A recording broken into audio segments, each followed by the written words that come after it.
So, అందరికీ పరిచయం అవసరం లేనటువంటి పేరు, పరిచయం అవసరం లేనటువంటి వ్యక్తి మన one of the senior teacher.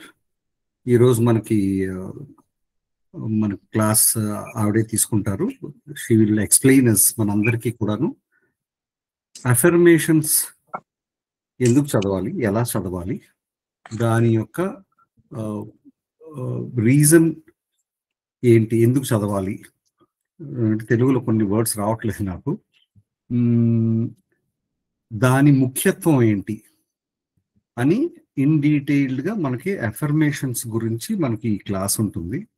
మనలో ఉన్న ఎవరెవరైతే టీచర్స్ అవుదాం అనుకుంటున్నారో వాళ్ళొక్కళ్ళే కాకుండా మేము అందరికీ కూడా ఎందుకు ఈ లింక్‌ని షేర్ చేసామంటే, ఇది అఫర్మేషన్స్ అనేది మనం అందరం చదివేది కాబట్టి ప్రతి ఒక్కరూ ఈ క్లాస్‌లో అటెండ్ అయ్యి జాగ్రత్తగా విని నేర్చుకుంటారని first thing. The second thing is, ఇక్కడ టీచర్స్ అవుదాం అని చెప్పేసి ఈ క్లాస్‌లో ఎంతమంది అయితే జాయిన్ అయ్యారో మీ అందరికీ కూడాను ఇప్పుడు మొన్న కపుల్ ఆఫ్ వీక్స్ మనకి వేరే చెన్నై నుంచి వచ్చి ఒక టీచర్ గారు మనకి భానుమతి గారు మనకు నేర్పించారు కార్డ్స్, బ్లాక్స్ అంటే ఏంటి అని చెప్పి. ఓకే, స్పెసిఫిక్‌గా ఈరోజు ఈ టాపిక్ తీసుకొచ్చాము. ఏది మన అఫర్మేషన్స్. ఇది కూడా చాలా చాలా ఇంపార్టెంట్ అయినది. యాజ్ ఎ టీచర్స్ మీరందరూ కూడాను మీ దగ్గరికి వచ్చే స్టూడెంట్స్‌కి ఎలా నేర్పించాలి, ఏం చెప్పాలి అన్న దాని మీద ఇది ఆధారపడి ఉంటుంది. మీరు ఈ వచ్చే క్లాసెస్ అన్నీ ఆధారపడి ఉంటాయి. కాబట్టి ప్రతి ఒక్కళ్ళు నోట్ చేసుకోండి. మీకేమన్నా పాయింట్స్ ఉన్నా, మీరేమన్నా అడగాలనుకున్నా సరే మీరు నోట్ చేసుకోండి. నోట్ చేసుకొని ఈ ఈ 1 అవర్‌లో మనకు టైం సరిపోకపోతే ఇది 2 క్లాసెస్‌గా మేము విభజించాము. రేపు కూడా క్లాస్ ఉంటుంది కాబట్టి మీరు మీ క్వెషన్స్ అన్నీ మన గ్రూప్‌లో అడగొచ్చు. మన టీచర్స్ ట్రైనింగ్ గ్రూప్ ఉంది కాబట్టి ఆ గ్రూప్‌లో మీరు అడగొచ్చు. టీచర్స్‌గా లేని వారు ఈరోజు ఓన్లీ ఈ ప్రోగ్రామ్ మాత్రమే వినాలనుకుని వచ్చిన వారు 2, 3 ఎవరైతే ఉన్నారో వారు అందరికీ పద్మజ గారి నెంబర్ తెలుసు. ఆర్ మీ గ్రూప్‌లో పోస్ట్ చేయండి. మేము చూసి దానికి మాకు ఆ లోకల్ టీచర్స్ చూసి దానికి సమాధానం ఇస్తారు. సో కాబట్టి మూడోది ఇంపార్టెంట్ థింగ్ ఏంటంటే నోట్ డౌన్ చేసుకోండి. ప్రతి teacher will undergo an exam. మనం కండక్ట్ చేస్తాము. ఈ మొత్తం కోర్స్ అయిపోయిన తర్వాత ఆ ఎగ్జామ్‌లో వచ్చే పాయింట్సే మీకు అన్నిటికీ ప్రతి వారం మీకు చెప్పేది. సో ఇవన్నీ కూడా మీరు జాగ్రత్తగా నోట్ డౌన్ చేసుకొని పెట్టుకోండి. Okay, so thank you very much for your time. Madam, Padmaja madam, stage is all yours. Please మమ్మల్ని ఎన్లైటన్ చేయండి మీ థ్యాంక్ యూ. నమస్తే అండి అందరికీ. గుడ్ ఈవినింగ్ అండి. ఈరోజు మనం ప్రాణవైలెట్ హీలింగ్ విధానంలో అతి ముఖ్యమైన అఫర్మేషన్స్ గురించి, అలాగే ప్రాణవైలెట్ హీలింగ్ యొక్క ప్రాథమిక సూత్రం అది, దాని గురించి మనం మాట్లాడుకుందాం. మన భారతీయ సాంప్రదాయంలో మనం గమనిస్తే కనుక మన తరం ముందు ఉమ్మడి కుటుంబాలు ఉండేవి. ఎక్కడ చూసినా కూడా అంటే అందరూ అన్నలు, అక్కలు, వీళ్ళందరూ కూడా కలిసి జీవించేవారు. ఆ ఉమ్మడి కుటుంబ వ్యవస్థలో ఏంటంటే ఒక పని షేర్ చేసుకునే వాళ్ళు, వాళ్ళ ఆర్థికంగా షేర్ చేసుకునే వాళ్ళు, వాళ్ళ ఆలోచనలు షేర్ చేసుకునే వాళ్ళు, ఒకళ్ళతో ఒకళ్ళు సంతోషంగా జీవిస్తూ ఉండేవారు. కానీ కాలక్రమేణా ఏమైందంటే మనిషి ఆలోచనలో మార్పు వచ్చింది. అలాగే పెద్ద తరానికి చిన్న తరానికి ఆలోచన ధోరణి మారింది, జీవన శైలి మారింది ప్రతి ఒక్కరిది. ఈ జీవన శైలి, ఆలోచన భావాలు వేరువేరుగా ఉండటం వల్ల ఉమ్మడి కుటుంబాల నుంచి చిన్న కుటుంబాలు ఏర్పడటం మొదలుపెట్టాయి. అందరితో ఆగామా అంటే అక్కడ కూడా ఆగలేదు. ఆ చిన్న కుటుంబాల నుంచి మినీ కుటుంబాల నుంచి మైక్రో కుటుంబాలకు వచ్చాం. అంటే అత్తగారు, మామగారు వేరుగా ఉంటున్నారు, కొడుకు, కోడలు వాళ్ళు వేరుగా వచ్చేసారు. కానీ ఇక్కడ ఒకటి గమనించలేకపోయాం ప్రతి ఒక్కళ్ళము కూడా.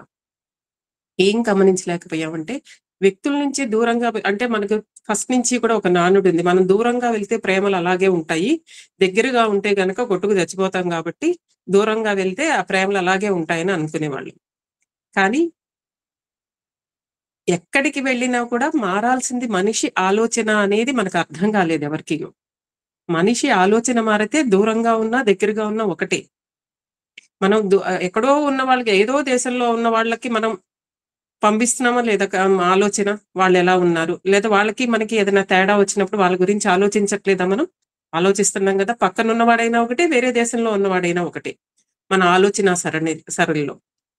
సో ఈ విధంగా ఇలాంటి మనుషులు ప్రాణవైలెట్ హీలింగ్ వ్యవస్థాపకులైన శివ సార్ దగ్గరికి వచ్చినప్పుడు ఆయన గమనించింది ఏంటంటే, ఈ రోజుల్లో ఒకరితో ఒకరు సంతోషంగా లేరు ఎవరు.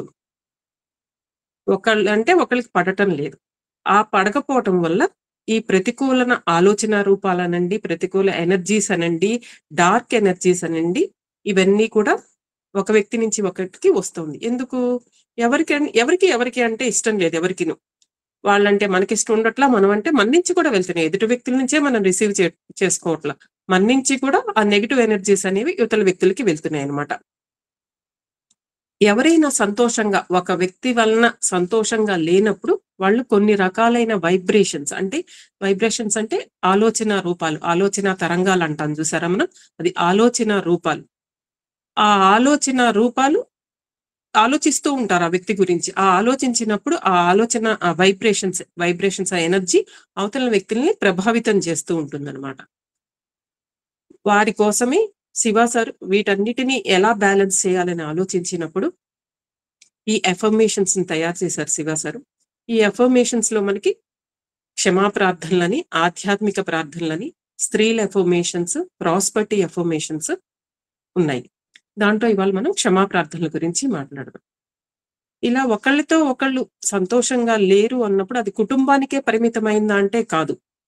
మనం ఇంట్లో నుంచి బయటికి రాగానే కూడా మన చుట్టుపక్కల వాళ్ళు కూడా మన ఎడల ఆ నెగటివ్ ఎనర్జీస్ పంపుతూ ఉంటారు. ఏదో ఒక విధమే ఇది మన బండి తీసుకెళ్లి వాళ్ళ ఇంటి ముందు పార్క్ చేశామని, లేకపోతే మన ఇంట్లో ఉన్న జామ చెట్టు వెళ్ళి వాళ్ళ ఇంట్లో వాలిందని, ఇలా ఏదో ఒక కారణంగా పోనీ అక్కడితో సరిపోయిందా? లేదు. మళ్ళా మనం ఆఫీస్కి వెళ్తాం. ఆఫీస్కి వెళ్ళినప్పుడు అక్కడ కూడా ఇప్పుడు ఒక వ్యక్తికి ప్రమోషన్ వస్తుంది. వచ్చిన తర్వాత పక్కన కొలీగ్స్ కంగ్రాచులేషన్ చెప్తారు, కానీ హృదయపూర్వకంగా చెప్పరు, హోల్ హార్టెడ్ గా చెప్పరు ఎవరు. వాళ్ళకి వచ్చింది ఒకేసారి చేయరాం ఇద్దరమును, వాళ్ళకి ప్రమోషన్ వచ్చింది, నాకెందుకు రాలేదని ఆలోచిస్తారు. వాళ్ళు ఎంత పని చేశారో అది వచ్చిందనే ఆలోచన ఎవరికీ ఉండదు. వాళ్ళకి వచ్చింది నాకెందుకు రాలేదు. అలాగే ఈ రోజుల్లో చిన్న పిల్లలు స్కూల్కి వెళ్ళినప్పుడు కూడా కొంతమంది నేను స్కూల్కి వెళ్ళనని మారాన్ చేస్తూ ఉంటారు. ఎందుకు వెళ్ళవరా అంటే, నేను వెళ్తే టీచరు నన్ను సరిగ్గా చూడలేదు, నా పక్కవాడిని ఎక్కువ ప్రేస్ చేస్తుంది, నేను ఆన్సర్ చెప్పినా కూడా నన్ను గుడ్ అంటలేదు. ఇలా చిన్నపిల్లల దగ్గర కూడా ఇలాంటి ఆలోచనలు ఇలాంటివి కూడా వస్తున్నాయి చిన్నపిల్లల దగ్గర కూడా. సో ఇలాంటి ఆలోచన రూపాలని మనం ఎలా బ్యాలెన్స్ చేసుకోవాలి అన్నప్పుడు ఈ క్షమా ప్రార్థనలు అనేవి మనకు చాలా బాగా ఉపయోగపడతాయి.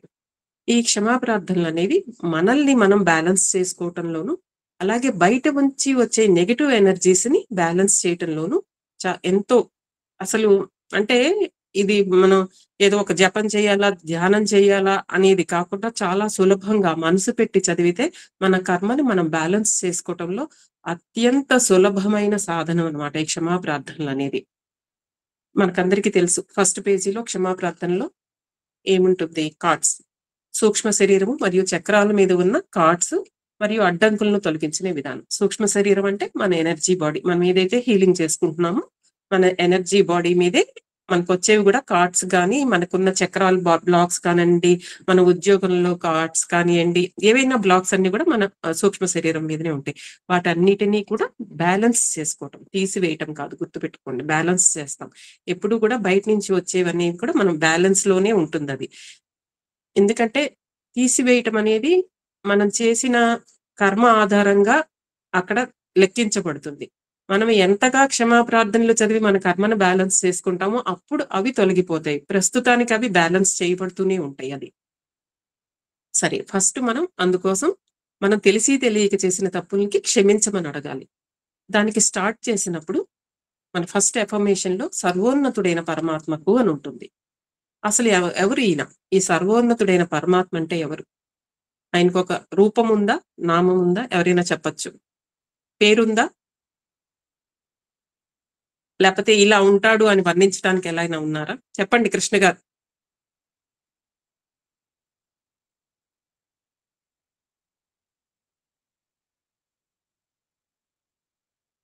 నామరూపాలకు అతీతంగా ఈ సోల్స్ అన్నిటికీ కూడా ఒక సుప్రీం అని నేను అనుకుంటున్నానండి. అతని నుంచి వచ్చిన చిరు దివ్యులే అని నేను అనుకుంటున్నాను. Okay sir. సర్వోన్నతుడైన పరమాత్మ ఎవరు అంటే అనేక మతాలు ఉన్నాయి. ముస్లిమ్స్ ఉన్నారు, క్రిస్టియన్స్ ఉన్నారు, హిందువులు ఉన్నారు. ఇప్పుడు హిందువులు మనం ప్రతిరోజు మన పూజా మందిరంలో రకరకాల దేవుళ్ళ ఫోటోలు ఉంటాయి. అమ్మవారినండి, రాముడనండి, లక్ష్మణుడనండి, ఆంజనేయ స్వామి అనండి, ఇలా రకరకాల పేర్లు ఉంటాయి. ఆ వారు వీరు ఒకరేనా? పరమాత్మ అంటేను ఇప్పుడు మనం పూజించే దేవి దేవతలు వీళ్ళిద్దరూ ఒకటేనా? చెప్పాలి ఆన్సర్ ఎవరో ఒకళ్ళు. కాదు. ఇద్దరు ఒకటేనా? కాదు మేడం. కాదు మేడం. కదా? ఎందుకు కాదు? ఎందుకు కాదు? అంటే పరమాత్మ అంటే విశ్వం మొత్తాన్ని సృష్టించిన సృష్టికర్త. అంటే ఆయన నుంచి వచ్చిన రూపాలే కాబట్టి ఇవన్నీ పరమాత్మ వేరు. ఈ అంటే పరమాత్మ నుంచి వచ్చిన అంశలే. బట్ పరమాత్మ అయితే అది వేరండి. ఎస్ మేడం, కరెక్టే. కానీ చిన్న సింపుల్ మీకు గుర్తించడానికి మనం పరమాత్మ అంటే నామరూపాలకు అతీతుడు అని చెప్పాం కదా. మరి ఇప్పుడు మనం పూజ గదిలో పెట్టి పూజిస్తున్న దేవుళ్ళందరికీ మనం నామం చెప్తున్నాము. ఆంజనేయ స్వామి అంటున్నాము, కామాక్షి అమ్మవారు అంటున్నాం, రామచంద్రుడు అంటున్నాం. వీళ్ళందరికీ నామం ఉంది, రూపం ఉంది కదా. నామం ఉంది, రూపం ఉంది వీళ్ళిద్దరికి. అంటే వీళ్ళిద్దరికి ఫస్ట్ తేడా మీరు గమనించేసింది ఏంటంటే, పరమాత్మ అనేవాడు నిర్వికార నిర్గుణ పరబ్రహ్మం. అంటే గుణం ఆయనకి ఏం గుణాలు లేవు. ఈయన ఇలా ఉంటాడు, వీరుడండి, సూర్యుడండి, ఈయన ఇది చేస్తాడు, దయాగుణుడు అండి, ఆయనకి అవేం గుణాలు కూడా లేవు. నిర్వికారుడు అంటే ఆకారం లేనివాడు. ఆయన ఎవరు? ఆయన అంటే సృష్టికర్త. ఎవరు సృష్టికర్త? మన ఈ విశ్వాన్నంతటికి ఆధారభూతం, ఆధారమైన వాడు ఈ విశ్వానికి అంతటికి. మనం వెళ్ళని ఎన్నో గ్రహాలు ఉన్నాయి. చంద్రుడు, బుధుడు, శుక్రుడు, సౌర వ్యవస్థలో ఇతర భాగాలు, ఇవన్నీ కూడా వాటి మనుగడ వాళ్ళు సాగిస్తున్నారు అంటే దానికి ఆధారభూతమైన వాడు పరమాత్మ. ఈ పరమాత్మ అన్నమాట. తర్వాత నెక్స్ట్ లైన్కి ఏమొస్తాం? దివ్య జననీ జనకులకి అని చెప్తాం. ఎవరి దివ్య జననీ జనకులు? ఇప్పుడు మనం పరమాత్మ అంటే నామరూపాలకు గుణాలకు అతీతుడు అని చెప్పాం. ఆయన సృష్టించిన వారు, ఆయనచే సృష్టించబడిన వారు మనం కదా. కానీ మనకు అన్నీ ఉన్నాయిగా. నామం ఉంది, రూపం ఉంది, గుణం ఉంది, అన్నీ ఉన్నాయి. మరి మన్ని ఎవరు అర్థం చేసుకుంటారు? మనకున్న వచ్చే సమస్యలు కానీ, మనకొచ్చే ఇవి కానీ మన్ని ఎవరు అర్థం చేసుకుంటారు? సో ఆయన చేత సృష్టించబడిన వారు ఈ దివ్య జననీ జనకులు. మనం కూడా మనం ఇంట్లో ఒక్కొక్కసారి మనకి ఏదన్నా ఒక సమస్య వచ్చినప్పుడు నాన్నగారి దగ్గరికి వెళ్తాం. నాన్నగారు అంటూ వెళ్తాం. ఒక్కొక్కసారి ఆయన మనం అడిగిన వెంటనే ఆ పని ఓకే అనేస్తారు. ఒక్కొక్కసారి ఆయన ఆలోచించి అది మనకు అవుతుందా లేదా కాదు అంటారు. అప్పుడు మనం ఏం చేస్తాం? అమ్మ దగ్గరికి వెళ్తాం. అమ్మ నాకు ఈ పని కావాలమ్మా, ప్లీజ్ నువ్వు కొంచెం రికమెండ్ చేయమ్మా నాన్నగారి దగ్గరికి వెళ్ళి అని అంటాం. కాదురా నాన్నగారు ఒప్పుకోరు అన్నా కూడా ఏమంటాం? ప్లీజ్ అమ్మా అంటే సరేలే నేనేదో విధంగా చెప్తానంటుంది. అలాగే ఈ భూమి మీద సృష్టించబడిన పిల్లలందరికీ వాళ్ళకి ఏ అవసరం ఉందో, ఏ విధమైన అవసరం ఉందో వారి అవసరాలను అర్థం చేసుకోవటానికి సృష్టించబడిన పరమాత్మ చే సృష్టించబడిన వారు ఈ దివ్య జననీ జనకులు. మనకి ఏ విధమైన అవసరం ఉందో వారు అర్థం చేసుకుని దాని ప్రకారం మన సమస్యలు తీరుతూ ఉంటాయి అన్నమాట. అలాగే తర్వాత నా ఉన్నతాత్మకు. ఉన్నతాత్మ అంటే అసలు మనిషి. నేను అంటే మనసు, శరీరము, ఆత్మ కలయిక నేను కదా. మనం ఈ ఆత్మలు సృష్టించబడ్డాయి. ఎక్కడి నుంచి సృష్టించబడ్డాయి అంటే గనక క్యాజువల్ బాడీ అని కారణ శరీరం అనే ప్రదేశం నుంచి మనం ఒక జన్మ తీసుకుంటూ ఉంటాం అన్నమాట. అంటే మన ఉన్నతాత్మతో అనుసంధానించబడిన ఆత్మ జన్మ తీసుకుంటుంది. మొత్తం ఉన్నతాత్మ అంతా జన్మ తీసుకుంటుంది అంటే కాదు. దానిలో కొంత భాగం మాత్రమే మన కర్మను బ్యాలెన్స్ చేసుకోవటానికి ఈ భూమి మీద మనం జన్మ తీసుకుంటాం అన్నమాట. ఎప్పుడైతే ఈ శరీరాన్ని ఆత్మ వెకేట్ చేస్తుందో తిరిగి వెళ్ళి మన ఉన్నతాత్మతో కలిసిపోతాం మనం అందరం కూడా. మన లెక్కల ఆధారంగా మనం చేసిన తప్పొప్పులు, మన కర్మల ఆధారంగా తిరిగి జన్మ తీసుకోవటమా లేకపోతే వెళ్ళి అక్కడ కలిసిపోవటమా అన్నది జరుగుతూ ఉంటుందన్నమాట. ఈ ఉన్నతాత్మ అనేది మనం ఏదైతే జన్మ తీసుకుంటున్నామో ప్రతి వ్యక్తి ఆ ఆత్మ ఉన్నతాత్మ ఒకటి కాదు. అది ఉన్నతాత్మ. ఉన్నత అని మనం ప్రొనౌన్సియేషన్ లోనే చెప్తున్నాం. ఉన్నతాత్మ అంటే చాలా ఉన్నతమైనది అనమాట, ఉన్నత స్థాయిలో ఉన్నది. అక్కడి నుంచి మనం జన్మ తీసుకుంటూ ఉంటాం అనమాట. మనం అనుభవించాల్సిన కర్మల ఆధారంగా కర్మ బ్యాలెన్స్ ఎంత ఉంటే అంత వెంటనే జన్మ తీసుకుంటూ ఉంటాం అనమాట. అందుకని దాన్ని ఉన్నతాత్మకు అని చెప్తాం. తర్వాత ఆధ్యాత్మిక మార్గదర్శకులకు, సమస్త ఆధ్యాత్మిక మార్గదర్శకులకు, సమస్త చికిత్సా దేవతలు, సహాయకులు, ఉపాధ్యాయులు అని చెప్తాం. ఎవరు వీరంతా? ఎవరు అంటే కనుక మనలాగానే జన్మ తీసుకుని ఈ బాడీని ఆ సోల్ ఎలివేట్ చేశాక వాళ్ళు వెళ్ళినప్పుడు వాళ్ళు చేసిన కర్మల ఆధారంగా ప్రతి వ్యక్తికి కూడా తన జన్మ తను నిర్ణయించుకునే అధికారం ఇవ్వబడుతుంది. ఎప్పుడు ఇవ్వబడుతుంది అంటే కనుక వాళ్ళు చాలా మంచి పనులు చేసినప్పుడు వారికి తర్వాత జన్మ ఎలా ఉండాలన్నది వాళ్ళు నిర్ణయించుకోవడానికి అవకాశం ఇస్తారు. అలా ఇచ్చినప్పుడు వారు మేము తిరిగి జన్మించము అని చెప్పి ఇక్కడే ఉంటాము ఉన్నప్పుడు అలా ఉన్న వారందరూ కూడా మన భూమి మీద ఎవరికైతే సహాయం అవసరం అవుతుందో వారందరికీ మార్గనిర్దేశం చేస్తారు. సహాయకులు, మార్గనిర్దేశకులు అని చెప్పి చెప్తున్నాం మనం ఇక్కడ. అంటే సహాయం చేస్తూ ఉంటారు. అండ్ మనకి ఒక్కొక్కసారి డైలమాలో పడతాం. నేను చేసే పని మంచిదా చెడుదా ఎలా తెలుస్తుంది నాకు అని ఆలోచించినప్పుడు మనకి ఏదో విధంగా ఎక్కడో అక్కడ ఎవరో ఒక వ్యక్తి మనకు సలహా ఇస్తారు. లేకపోతే మీరు ఏదో సినిమా చూస్తూ ఉంటారు, దాంట్లో ఒక మెసేజ్ లభిస్తూ ఉంటుంది మీకు.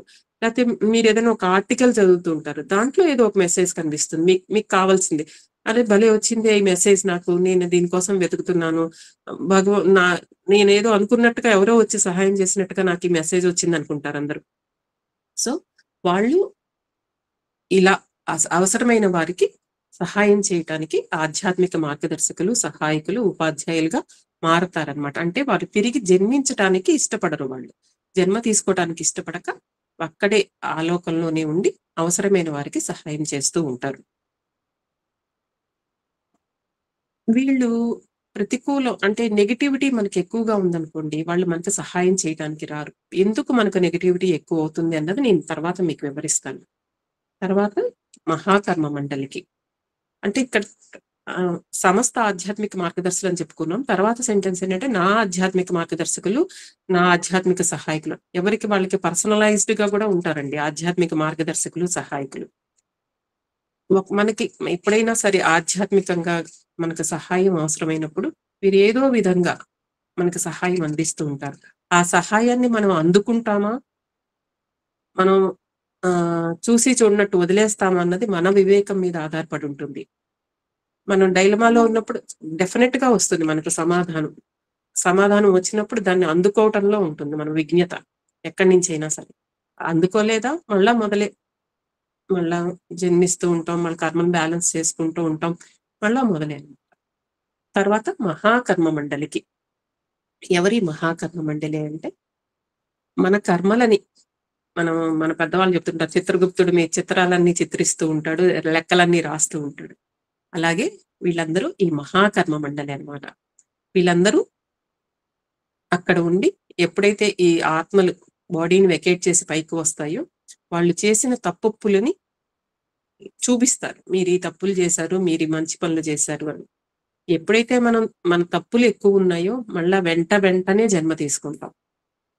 మనం చేసిన మంచి పనులు ఎక్కువగా ఉన్నప్పుడు ఇందాక చెప్పినట్టుగా మనకి ఇష్టం వచ్చిన చోట జన్మ తీసుకునే అవకాశం ఉంటుంది. ఒక్కొక్కసారి మనం ఫలానా ఫ్యామిలీలో నేను పుట్టాలి అని మనం అడిగాం అనుకోండి, అక్కడ ఆ ఫ్యామిలీ మనం ఇప్పుడు పుట్టాలి అనగానే దానికి కొన్ని సర్కమ్స్టాన్సెస్ ఉంటాయి కదా. ఇంట్లో ఉన్న పిల్లలకి పెళ్ళిళ్ళు అవ్వాలి, క్షేత్రం సిద్ధం అవ్వాలి. అప్పటిదాకా వీళ్ళు అక్కడ పైలోకంలోనే ఉంటారు. ఉన్నాక అప్పుడు తర్వాత వాళ్ళు జన్మించాలనుకున్న ప్లేస్ సిద్ధమైనప్పుడు అప్పుడు అక్కడ జన్మ తీసుకుంటారన్నమాట. సో ఈ మహాకర్మ మండలి అనేది అదనమాట. మనం చేసిన తప్పులని మన కర్మల ఆధారంగా మనకు జన్మనిచ్చే వాళ్ళు అనమాట. అంటే లిటరలీగా మన కార్మిక్ బ్యాంక్ అది మహాకర్మ మండలి. అంటే మనకు ఏదైతే మనం ఈ భౌతిక ప్రపంచంలో బ్యాంకుకి వెళ్ళి మన డబ్బులు వేసుకోవటం, తీసుకోవటం ఇవన్నీ చేస్తాం. మనం ఒక బ్యాంక్ అకౌంట్ ఉంటుంది కదా, అలాగే మనిషి యొక్క ఆత్మల యొక్క బ్యాంక్ అకౌంట్ అన్నమాట, కార్మిక్ బ్యాంక్ అది.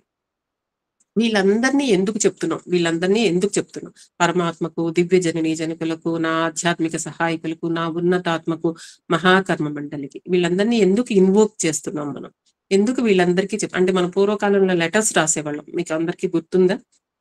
పూజ్యులైన తాతగారికి, అమ్మమ్మకి, పిన్నులకు, బాబాయిలకు, అత్తలకు అందరికీ నా నమస్కారాలు అంటే వీళ్ళందరికీ అడ్రస్ చేసి కింద నా నమస్కారాలని రాసేవాళ్ళు. అలాగే ఇప్పుడు మనం చదవపోయేదంతా ఏది చదువుతున్నామో దానికి వీళ్ళు సాక్షులు. సింపుల్ గా అవేదో చాలా మంది చదివేస్తారు, మామూలుగా చదివేసినట్టు చదివేస్తారు, కాదు. వీళ్ళందరూ సాక్షులు మనం చదవటానికి. ఏం చదువుతున్నామో సాక్షిగా వాళ్ళ సాక్షిగా మనం చదువుతున్నాం, అది బాగా గుర్తుపెట్టుకోవాలి ప్రతి వాళ్ళని. ఎందుకు ఇందాక చెప్పాను వీళ్ళు ప్రతికూలంగా ఉంటే వెళ్ళిపోతారని. వీళ్ళ సాక్షిగా నేను క్షమిస్తున్నాను, మర్చిపోతున్నాను, ఇవన్నీ చదువుతాం కదా మనం. ఇవన్నీ చదువుతున్నా కూడా మనలో మార్పు రానప్పుడు వాళ్ళు మనకి సహాయం చేయటం ఆపేస్తారు.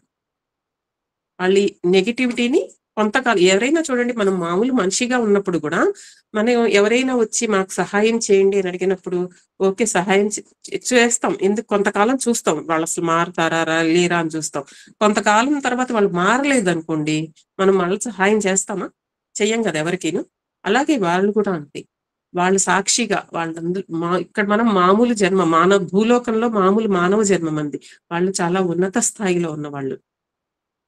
ఒక మనిషి చదువుతున్నాడు అంటే మారతారు అని చూస్తారు వాళ్ళు. మనం మారకుండా సేమ్ ఓల్డ్ థింగ్స్ చదువుతాం, ఏదో పేపర్ చదివినట్లు. పొద్దున్నే పేపర్ వస్తుందిగా, కొంతమంది ఎఫర్మేషన్స్ చదువుతున్నప్పుడు పేపర్ చదివినట్టు చదివేస్తారు.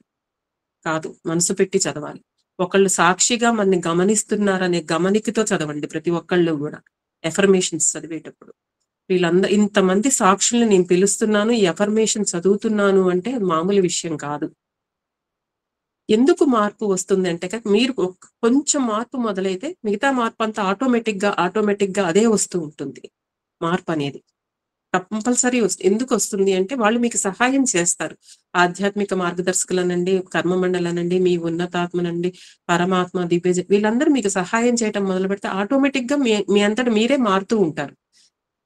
చాలా మంది ఎఫర్మేషన్స్, పీవీహెచ్ స్టార్టింగ్ ఎఫర్మేషన్స్ చదువుతున్నాక ఎంతో మంది చాలా బాగుందండి అని చెప్పిన వాళ్ళు చాలా మంది ఉన్నారు.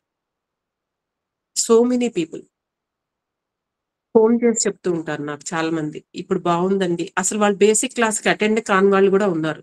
ఇవాళ అటెండ్ అయిన వాళ్ళు, ఈ మాధవి గారు అనండి, పద్మావతి గారు అనండి, వీళ్ళందరూ కూడా బేసిక్ క్లాస్ కూడా అటెండ్ అవ్వలేదు.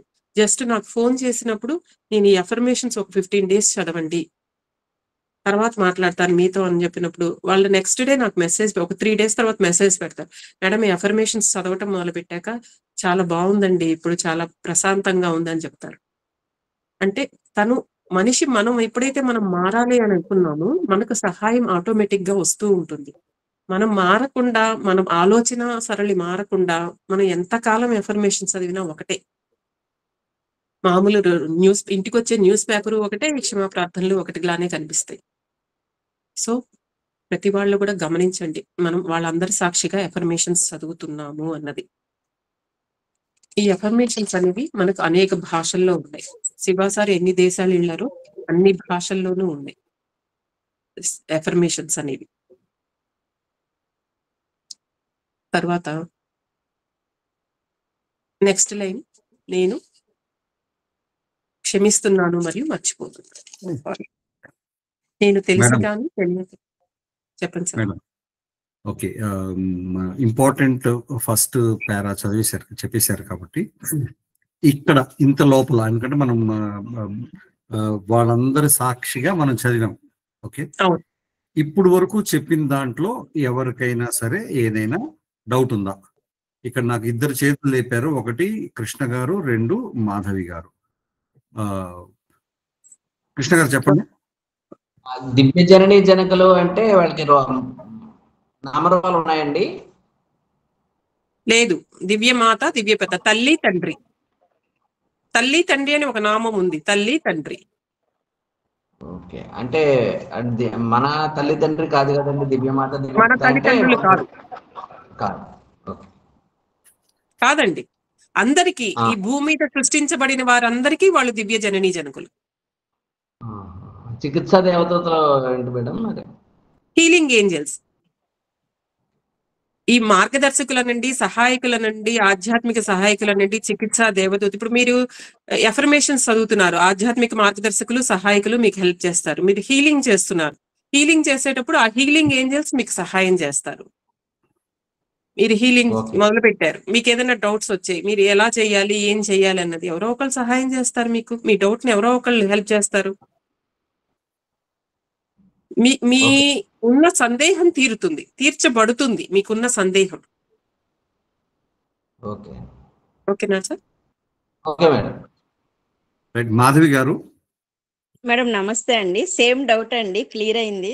మీరు చాలా బాగా చెప్తున్నారు. Thank you madam. Okay madam, thank you. దాని గురించేనండి క్వశ్చన్ అడిగితే, ఒకళ్ళు అడిగిన క్వశ్చన్ ఈ మనకి క్లాస్ లో ఉన్న అందరికి అదే డౌట్ ఉండొచ్చు, అవన్నీ క్లియర్ అవుతాయి. దాని గురించి ఏమైనా ఉంటే ఒకటి 2 క్వశ్చన్స్ అడగండి అని అనేది. మేడం మీరు హ్యాండ్ డౌన్ చేసేయండి మేడం మీరు. Okay madam, please continue. Continue చేద్దాం. Yes madam. తర్వాత లైన్ ఏంటంటే, నేను తెలిసి కానీ తెలియక కానీ ఈ జన్మలో గాని గత జన్మలలో గాని చేసిన అన్ని తప్పులను క్షమించండి అని అడుగుతున్నాం. ఇక్కడ ప్రతి ఒక్కళ్ళు చేయాల్సింది ఏంటంటే క్షమించమని అడగటం అన్నమాట. మనం తెలిసి తెలియక స్వయం క్షమాప్రార్థనలో ఫస్ట్ ఏంటంటే, స్వయం క్షమాప్రార్థన అంటే మనకి మనం అడుగుతున్నాం అనమాట. ఎవరిని అడగట్లా, మనమే ఇంకోళ్ళని అడుగుతున్నాం. ఇక్కడ ఎవరిని మనము అడ్రస్ చేయట్లేదు. అంటే మన మిగతా క్షమాప్రార్థనలన్నింటిలోనూ ఫలానా వ్యక్తి ఫలానా వ్యక్తిని అడగాలనే ఉంటుంది. కానీ ఇది స్వయం క్షమాప్రార్థనలో ఏంటంటే మనం అడుగుతున్నాం, ఎవరిని పైన చెప్పిన వాళ్ళందరినీ అడుగుతున్నాం అనమాట. ఏమని అడుగుతున్నాం? నేను తెలిసి కానీ తెలియక కానీ ఈ జన్మలో గాని గత జన్మలో గాని చేసిన తప్పుల్ని క్షమించండి అని అడుగుతున్నాం. ఎందుకు మనం తప్పు చేసామని ప్రూవ్ ఏంటండి అంటే, జన్మ తీసుకున్నాము అంటే మనం మంచి చేసాం, తప్పు చేసాం, 2 చేసాం కాబట్టి మనకు జన్మ వచ్చింది. అది అందరూ అంగీకరించాలి. అంగీకరిస్తారా? అందరూ అంగీకరించాలి, ప్రతి ఒక్కళ్ళు కూడా. మనం తప్పు ఏదో ఒక మంచి చేసాం కాబట్టి పీవీహెచ్ పరిచయం అయిందని నేను అనుకుంటాను. చెడు అంటే నేను చెడు కూడా చేసి ఉంటాను. నేను అనుభవించిన, నేను గాంత్రు ఇప్పుడు ఏదైతే వస్తూ వచ్చానో వాటన్నిటినీ నేను చేసిన చెడు పనుల మూలంగా వాటిని అనుభవించానని కూడా అనుకుంటాను. వాటన్నిటినీ ఎంత తేలిగ్గా తీసుకోవాలి, నా జీవన ప్రయాణంలో వాటిని ఎలా అధిగమించాలన్నది పీవీహెచ్ నేర్పించింది నాకు. ఒక స్థితి వచ్చినప్పుడు, ఒక పరిస్థితి వచ్చినప్పుడు దాన్ని ఎలా అనలైజ్ చేసుకోవాలి, జీవితంలో ఎదురయ్యే మనుషుల్ని ఎలా యాక్సెప్ట్ చేయాలన్నది పీవీహెచ్ ద్వారా నేర్చుకున్నాను నేను. 100% నేను దీనికి 100కి 1000 మార్క్స్ ఇస్తాను. ఈ స్థితిని దీనికోసం అనమాట నేను 100కి 1000 మార్క్స్ ఇస్తాను. ఓకే, ఈ క్షమించమని ఎందుకు అడగాలి అంటే కనుక, గతంలో మనం చేసిన తప్పులకి క్షమించమని అడుగుతున్నాం. మేబీ అది మన తెలిసి తెలియక చేసాం, రైట్? కానీ క్షమించమని అడిగినప్పుడు మనం అనుభవించాల్సిన కర్మ, మన పెద్దవాళ్ళు చెప్తూ ఉంటారు, గొడ్డలితో పోయేది గోటితో పోయింది అంటారు. ఎందుకు పోతుంది గొడ్డలతో పోయేది గోటితో? మనం క్షమించమని అడిగినప్పుడు మనం పెద్ద యాక్సిడెంట్ లోకి వెళ్లాల్సింది ఏదో ఒకటి బ్లేడ్ కోసుకున్నా రక్తం వస్తుంది డెఫినెట్ గా. నేను ఇక్కడ చిన్న ఎగ్జాంపుల్ చెప్తాను. మొన్ననే మా హస్బెండ్, ఈ హ్యాకర్స్ ఉన్నారు కదా, హ్యాకర్స్ ఆయన ఫోన్ కూడా హ్యాక్ చేసి ఆ డబ్బులు, బ్యాంక్ ట్రాన్సాక్షన్ ఒక 50,000 డ్రా చేయడానికి ప్రయత్నించారు. ఆయన చూసుకుని మళ్ళా ఫోను, బ్యాంక్ అకౌంట్ అన్ని ఫ్రీజ్ చేయించేశారు.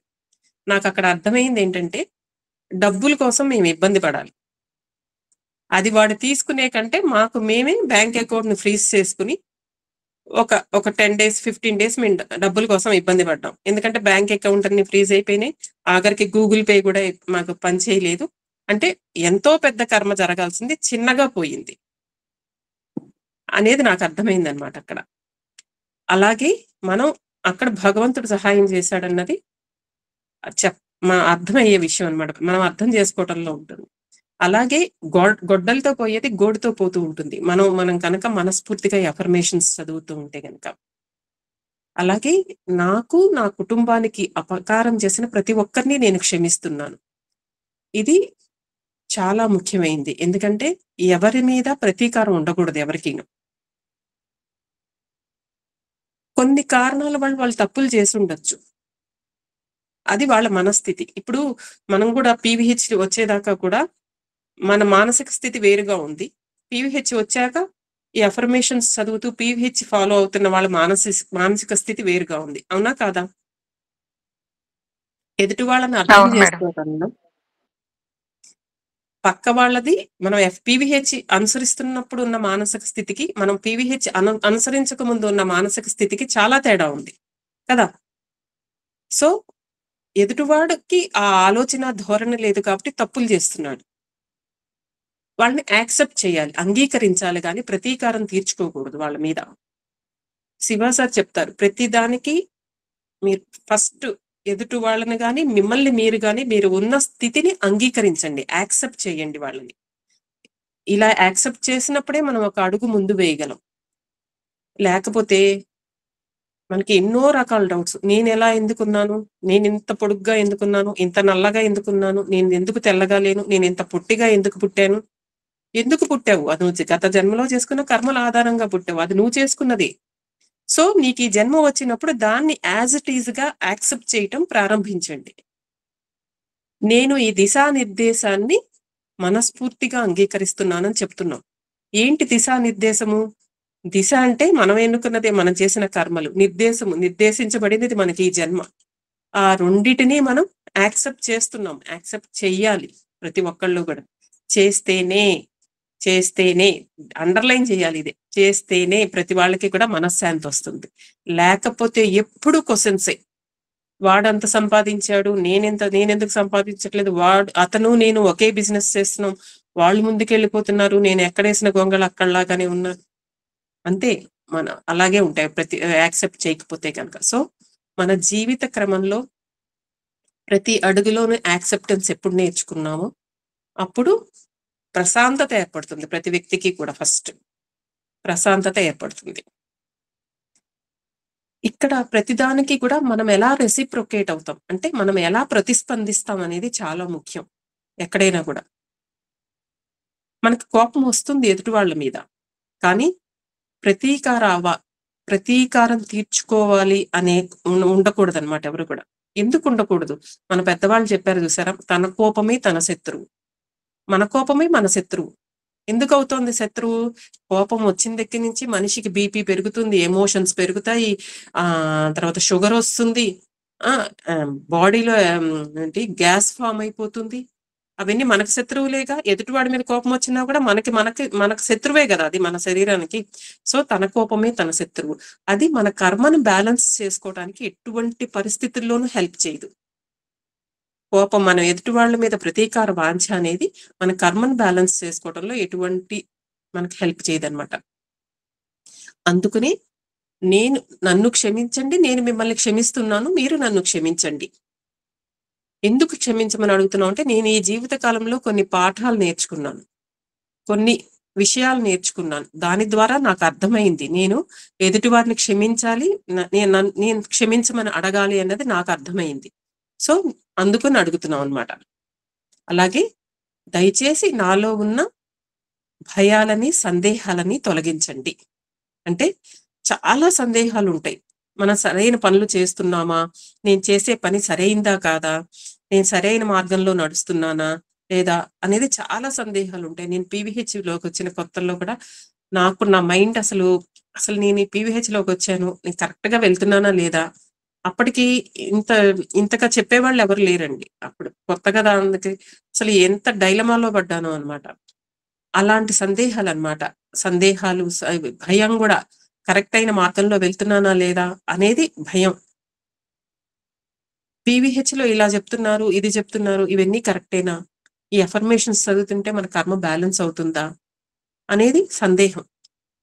ఇవన్నీ డెఫినెట్ గా అవుతుందండి. దానికి నేనే ఎగ్జాంపుల్. మీకు ఎన్ని ఎగ్జాంపుల్ కావాలంటే అన్ని ఎగ్జాంపుల్స్ చెప్తాను. ఇక్కడ చెప్పను, కానీ మీరు ఎవరైనా కావాలంటే నాకు పర్సనల్ గా అడగండి, నేను చెప్తాను పర్సనల్ గా. డెఫినెట్ గా చాలా, అంటే మనకి ఇంట్లో కూర్చుని మనం ₹1 ఖర్చు పెట్టకుండా, బయట ఎక్కడికి వెళ్లకుండా, ఏ విధమైన మంత్రము, జపము, తపము లేకుండా మీకు మీరు మీ ఇంట్లో కూర్చుని మీ కర్మని అతి సులభంగా బ్యాలెన్స్ చేసుకోవచ్చు. కావాల్సిందల్లా కాన్సన్ట్రేషన్. కాన్సన్ట్రేటెడ్ గా మీరు అఫర్మేషన్స్ చదివి మనఃపూర్వకంగా క్షమించమని ఎదుటి వాళ్ళని మీరు క్షమించిన అడగాలి, ఎదుటి వాళ్ళని క్షమించాలి. ఈ రెండు ఎప్పుడైతే చేశారో డెఫినెట్ గా కర్మ బ్యాలెన్స్ అవుతుందండి. ఫస్ట్ గా ఎవరు ఏం చేశారు అనే దానికంటే మనకు ఉన్న జీవితాన్ని అంగీకరించాలి. ఫస్ట్ మనం యాక్సెప్టెన్స్, ఇందాక చెప్పాను నేను, ప్రతిదాన్ని యాక్సెప్ట్ చేయటం నేర్చుకోవాలి. ఎదుటి వాళ్ళతో పోల్చుకోకూడదు ఎప్పుడు కూడా. ఒక కష్టం వచ్చినా కూడా మన పెద్దవాళ్ళు ఎప్పుడు చెప్తుంటారు, ఆ కష్టాన్ని దాటే ధైర్యాన్ని ఇవ్వమని అడగమని చెప్తారు ఇప్పుడు కూడా పెద్దవాళ్ళు కూడా. మనం అందరం మహాభారతం విన్నాం. దాంట్లో కూడా కుంతీదేవికి ఎన్ని కష్టాలు వచ్చాయండి. ఎన్ని కష్టాలు ఎలా సహిస్తున్నావు అని ఒకసారి శ్రీకృష్ణ పరమాత్మ అడిగినప్పుడు, నువ్వు ఇన్ని కష్టాలు కూడా అంత అంటే ఎంత భరిస్తున్నావు, ఎలా భరిస్తున్నావు అని అడిగినప్పుడు, కష్టాలు వచ్చినప్పుడు నాకు భగవంతుడు ఎప్పుడు గుర్తొస్తాడు, ఎప్పుడు ఆయన నామస్మరణలోనే ఉండటానికి నాకు ఇవి చాలా సహాయం చేస్తున్నాయి, ఈ కష్టాలని దాటే ఓర్పును నాకు ఇవ్వు అని చెప్పి అడిగింది. అంతేగాని ఆవిడ కష్టాలని దాటించమని, ఈ కష్టాలని పోగొట్టమని అడగల. ఈ కష్టాలన్నీ దాడతాను, ఆవిడకే తెలుసు ఇవన్నీ తన కర్మల ఆధారంగానే వచ్చాయి. సో వీటిని దాటించే శక్తి ఇవ్వమని అడిగింది. అలాగే మనం కూడా ప్రతిదాన్ని ఆ ఉన్న స్థితిని యాక్సెప్ట్ చేస్తే, ఎప్పుడైతే యాక్సెప్ట్ చేస్తామో మనలో సహనం దానంతట అదే పెరుగుతుంది ఎప్పుడైనా సరే. అలాగే ఎదుటి వాళ్ళని అర్థం చేసుకునే కెపాసిటీ పెరుగుతుంది. ఒకసారి ఆలోచించండి, మనకి ఇన్ని తెలిసా ఈ PVH లోకి వచ్చాక, ఎఫర్మేషన్స్ చదవాలి, మనం ఒకళ్ళ ఎడల ఒక thought form, negative thought form చేశాము అంటే అది వాళ్ళ ఆరోగ్యం మీద ఎంత దెబ్బతీస్తుంది అన్నది మనకు తెలుసు. తెలిసినప్పుడు మనం తిరిగి అలాంటి ఆలోచనలు చేయగలుగుతామంటారా? ఎదుటి వాళ్ళని చేయలేం కదా. వాళ్ళ మీద అసలు నెగటివ్ ఆలోచన కూడా రాదు. వాళ్ళంతేలే వదిలేసేయని అనుకుంటాం, మనకు తెలిసింది కాబట్టి. అలాగే నేను క్షమిస్తున్నాను మరియు మర్చిపోతున్నాను. ఇక్కడ క్షమించడం ఒక ఎత్తు అయితే, ఆ విషయాన్ని మర్చిపోవటం ఇంకో ఎత్తు. కొంతమంది చెప్పేస్తారు, నేను క్షమించేశాను, సారీ చెప్పేసా, సారీ అన్నారు, క్షమించేసా. కానీ మనం మర్చిపోం ఆ సంఘటనలు. ఎప్పుడో జరిగిన సంఘటనలు కూడా గుర్తుంటాయి అందరికీ. గుర్తున్నాయా లేదా అండి? మనం బాధపడినప్పుడు మనం ఎప్పుడో జరిగిన సంఘటనలు కూడా గుర్తున్నాయా లేదా మనకి? ఫలానా టైంలో ఫలానా వాళ్ళు నన్ను ఈ మాట అన్నారు అన్నది డెఫినెట్ గా గుర్తుంటుంది మనకి. కానీ క్షమించాము అన్న మాట మన నోట్లో నుంచి వచ్చినప్పుడు తిరిగి దాన్ని గుర్తు చేసుకోకుండా ఉండాలి మనం. అంతే కదా. అంటే మర్చిపోవాలి మనం. ఎప్పుడైతే మర్చిపోతామో అప్పుడు మనం చదివిన మాటకి, మనం పైన ఎవరైతే సాక్షిభూతంగా ఉన్నారో వాళ్ళకి చెబుతున్న దానికి అర్థం ఉంటుంది. ఒకటి, క్షమిస్తున్నాను, మర్చిపోతున్నాను అంటే కనుక. ఇంకా లాస్ట్ సెంటెన్స్, నేను ఈ దిశానిర్దేశాన్ని మనస్ఫూర్తిగా అంగీకరిస్తున్నాను. ఇందాక చెప్పాను నేను, ఈ దిశాని, ఈ నిర్దేశాన్ని నేను మనస్ఫూర్తిగా అంగీకరిస్తున్నాను. లాస్ట్ లో భగవాన్ ధన్యవాదాలు ధన్యవాదాలు ధన్యవాదాలు అని వస్తుంది. చెప్పండి దేవి గారు, మీకేంటి డౌట్?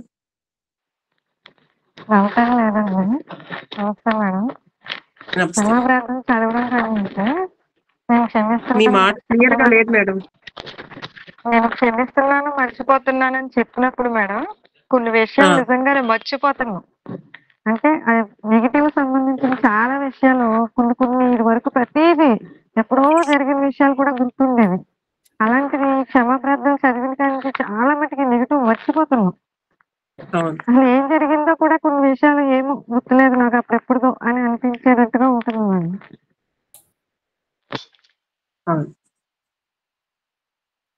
ఇక్కడ మీకు అందరికీ ఒక పాయింట్ చెప్తాను, వెరీ వెరీ అంటే ఎప్పుడైతే మనకి ఈ థర్డ్ క్లాస్ కాబట్టి ఫస్ట్ సెకండ్ క్లాస్లలో ఉన్నవారంతా రిలేట్ చేసుకోగలుగుతారు. మనం మేడం చెప్పారు ఇప్పుడు, నేను క్షమిస్తున్నాను మరియు మర్చిపోతున్నాను అంటే మనం క్షమిస్తున్నాము.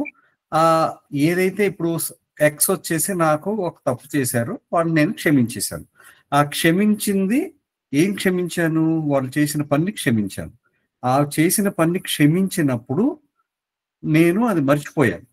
మర్చిపోతేనే నాకు మళ్ళా అతన్ని చూసామనుకోండి, లెటర్స్ నిన్న నాకు వచ్చి మా ఇంట్లో ఏదో గొడవ జరిగింది, ఎవరో వచ్చారు, నాకు గొడవ జరిగింది. ఈ రోజు నేను రాత్రి చదువుకున్నాను, పొద్దున్న కూడా లేచి చదువుకున్నాను, నేను క్షమిస్తున్నాను మరియు మర్చిపోతున్నాను ఫలానా వ్యక్తిని అంటున్నాను. ఇది మర్చిపోకుండా మనం మళ్ళా ఎవరినైనా ఎక్స్ అనే వ్యక్తి మనం కలిసినప్పుడు గుర్తొచ్చినాం అనుకోండి, ముందు మన కోపం వస్తుంది. మన కోపం వస్తే లాస్ట్ క్లాస్లో మనం నేర్చుకుంది ఏంటి, మన బయటికి మన ఏదైతే కోపం వచ్చిందో ఆ థాట్ ఫామ్ వెళ్ళిపోగానే ముందు ఏమి బ్యాడ్ అవుతుంది, మన ఆరానే బ్యాడ్ అయ్యి బయటికి వెళ్తుంది. కాబట్టి మనం చెప్పింది ఎవరినైతే మనం ఏదైతే చెప్పామో, అంటే నేను క్షమిస్తున్నాను మర్చిపోతున్నాను అని చెప్పేసి ఏదైతే చదువుతున్నామో సాక్షిభూతంగా, దాన్ని తూచా తప్పకుండా పాటించినప్పుడే మన ఆరా కూడా మనం కాపాడుకోగలుగుతాం. ఇది బయట వాళ్ళ కోసమే కాదు, మన కోసం కూడా అన్నమాట. ఇది అందరూ, అంటే నేను మనకి భానుమతి మేడం చెప్పినప్పుడు కార్డ్స్ వచ్చి మన కార్డ్స్ వెళ్తున్నాయి చూసారు, కార్డ్స్ వెళ్ళేటప్పుడు మన ఆరా అంతా, మన ఆరాను కూడా అది యూనో డిస్టర్బ్ చేసి బయటికి వెళ్తుంది. ఓకే, సో దాని గురించి మర్చిపోవడం అన్నది, ఏదైతే మనల్ని బాధ పెట్టారో అది మర్చిపోవడం అన్నది వెరీ వెరీ వెరీ ఇంపార్టెంట్. ఇక్కడ అందరూ ఈ పాయింట్ ని జాగ్రత్తగా గుర్తుంచుకోండి. Thank you. Yes madam. So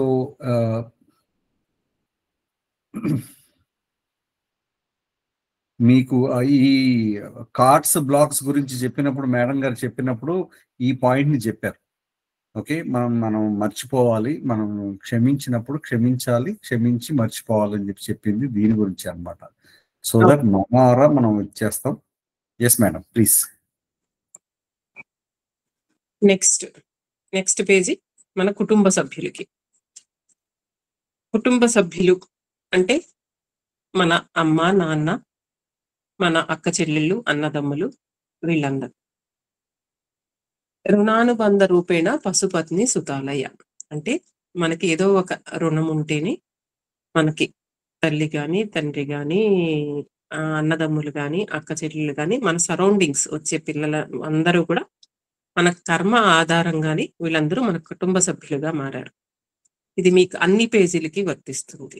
అది అత్తగారు కుటుంబం అయినా కావచ్చు, భర్త కావచ్చు, స్నేహితులు కావచ్చు, ఆఫీస్లో కొలీగ్స్ కావచ్చు, ఎవరైనా సరే మనం కర్మ బ్యాలెన్స్ చేసుకోవటానికే మన చుట్టూ ఈ మనుషులందరూ ఉన్నారు అనేది గుర్తుపెట్టుకోండి. కాబట్టి ప్రతి ఒక్కళ్ళని వాళ్ళు ప్రవర్తిస్తున్న తీరుని మనం క్షమించాలి, క్షమించి అంగీకరించాలి. ఈ జీవిత కాలంలో ఈయన మనకు తండ్రి, ఈమె నా తల్లి, లేకపోతే అన్నయ్య, అక్క. వీళ్ళెందుకు నాకు తండ్రి అయ్యాడు, ఇలా ఉన్నారేంటి నా అన్నదమ్ములు, ఇలా ఉన్నారేంటి నా అక్క చెల్లెళ్ళు, నాకే ఎందుకు నా పుట్టింటి వాళ్ళు ఇలా ఉన్నారు, కొంచెం కూడా సహాయం చేయరు, ఇలాంటి ఆలోచనలు చేయొద్దు. ఎందుకు అంటే వాళ్ళు అలా బిహేవ్ చేస్తారు, చేయటానికే వచ్చారు వాళ్ళు, చెయ్యటానికే మన చుట్టూ వచ్చారు వాళ్ళు, అంతే. ఎందుకు? మన కర్మ బ్యాలెన్స్ అవ్వాలి కదా. ప్రతి వ్యక్తి కూడా ఇక్కడ ఒక చిన్న చెప్తాను మీకు. ఎప్పుడైతే ఈ శరీరాన్ని ఆత్మ ఎలివేట్ అయ్యి పైకి వెళ్తున్నప్పుడు మళ్ళా మనం జన్మ తీసుకుంటాం కదా మహాకర్మ మండలి దగ్గర నుంచి. అక్కడ ప్రతి వాళ్ళు ఏం చెప్పి వస్తామంటే, ఇప్పుడు నేను ఆల్రెడీ తప్పులు చేసేసాను, మళ్ళా జన్మ తీసుకుంటున్నాను, ఈ మాట మంచిగా ఒక మంచి సోల్గా వచ్చి నా జన్మ నేను నిర్ణయించుకునేటట్టుగా వస్తానని చెప్పి మనం జన్మ తీసుకుంటాం. దానికి తగినట్టుగానే మన చుట్టూ పరిస్థితులు ఏర్పడతాయి. ఓకే, మరి అలాంటప్పుడు మనకు తగినట్టుగా మనం ఎన్నుకుని వచ్చామా వీళ్ళని, వాళ్ళు వచ్చారా మన జీవితంలోకి? మనమే ఎన్నుకుని వచ్చాం వాళ్ళని. అందుకునే అంగీకరించాలి వాళ్ళందరినీ కూడా. వాళ్ళు మన జీవితంలోకి మన కర్మ బ్యాలెన్స్ చేసుకోవడానికి వచ్చారు.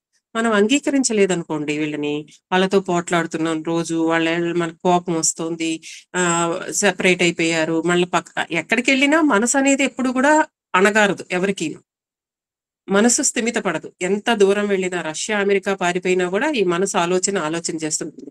ఎప్పుడైతే వీళ్ళతో మన కర్మ బ్యాలెన్స్ చేసుకోకుండా మళ్ళా వాళ్ళని తిరిగి మనం మాట్లాడుతూ ఉన్నప్పుడు అలా అవగా ఏమవుతుంది, మళ్ళా ఈ శరీరాన్ని ఆత్మ ఎలివేట్ అయిపోతుంది.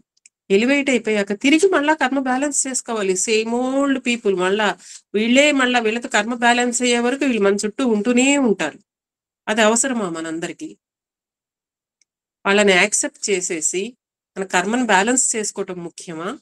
యాక్సెప్ట్ చెయ్యకుండా అదే పోట్లాట, అదే మనస్పర్ధలు వాటితోనే మనం జీవితాన్ని చాలించాలా? కాదు కదా. మనం వీళ్ళందరినీ యాక్సెప్ట్ చెయ్యాలి. యాక్సెప్ట్ చేసినప్పుడే మన కర్మను బ్యాలెన్స్ చేసుకోగలుగుతాము. ఒక మంచి ఉన్నత ఆత్మగా తీర్చిదిద్దబడి పైకెళ్తాం. So try to understand the people around you. మీ చుట్టూ ఉన్న మనుషుల్ని అర్థం చేసుకోవడానికి ప్రారంభించండి. వీళ్ళందరూ కూడా మన చుట్టూ ఉన్నది మన కర్మ బ్యాలెన్స్ చేసుకోవటానికే వచ్చారు. ఓకే, వాళ్ళని మనమే వచ్చాము వాళ్ళ దగ్గరికి. యాక్చువల్గా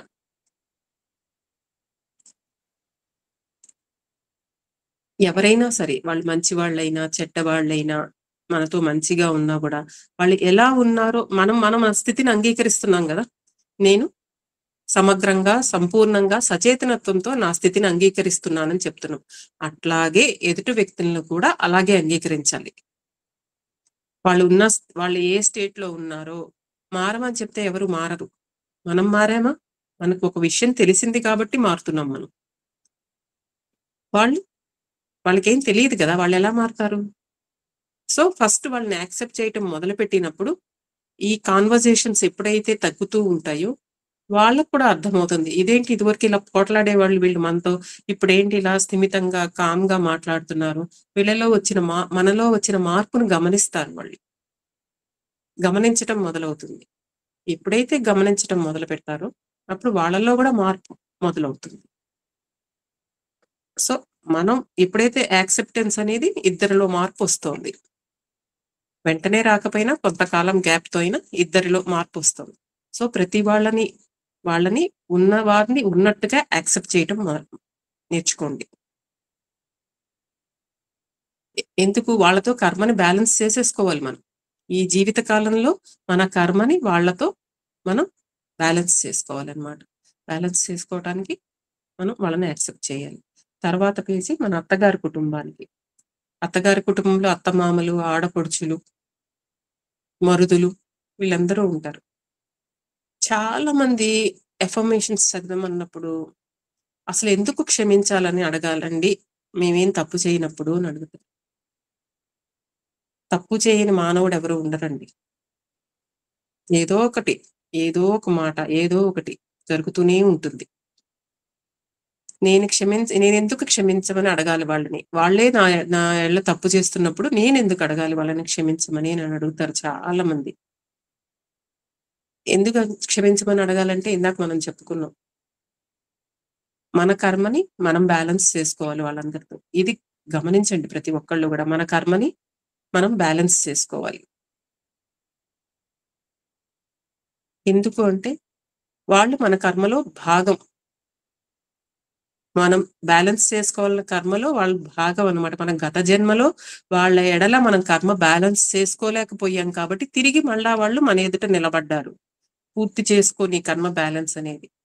సో ఆ కర్మ బ్యాలెన్స్ చేసుకోమా అన్నది మన దీని మీద ఆధారపడి ఉంటుంది. వాళ్ళు మన ఎదురుగా ఉన్నారు అంటే తప్పకుండా కర్మ బ్యాలెన్స్ వస్తుంది. కోపం రాకుండా ఉండదు ఎవరికైనా కూడా. డే టు డే లైఫ్ లో ఒక మాట అన్నప్పుడు కోపం వస్తుంది, రాదని నేను చెప్పను.